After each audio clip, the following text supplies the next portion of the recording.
Rais amerudia mara nyingi, anasema mashirika ambayo hayana msaada nitayafuta ama nitayaunganisha. Sasa mwenyekiti, mimi nataka nijiulize, kwa mfano TBS na WMA wote ni wale wale, lakini kila upande kuna DG. Kwa nini tusiondoe ile shirika moja tukaliacha TBS? Hii kikawa ni kitengo ndani ya TBS. Kwa sababu kazi ni ile ile wanaoifanya.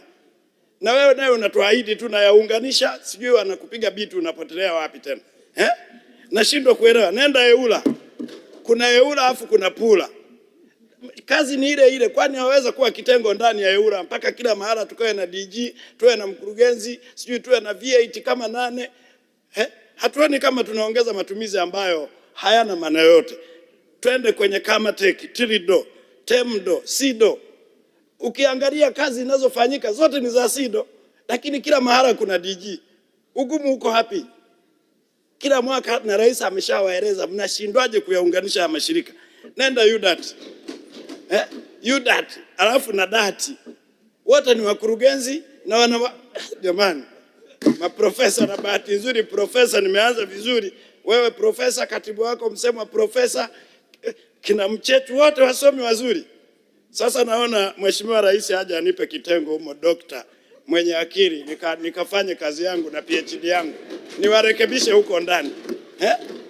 Unakuwaje na wakurugenzi ambao wote wanafanya kazi moja? Na mimi na kumbukumbu nzuri sana profesa, umeunganisha TAC na IPZA.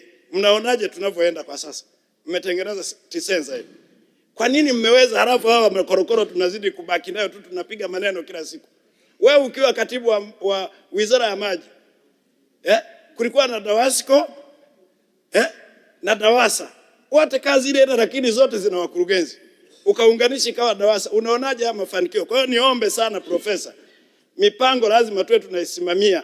Sio mnatuahidi halafu kwenye utekelezaji inakuwa haiwezekani.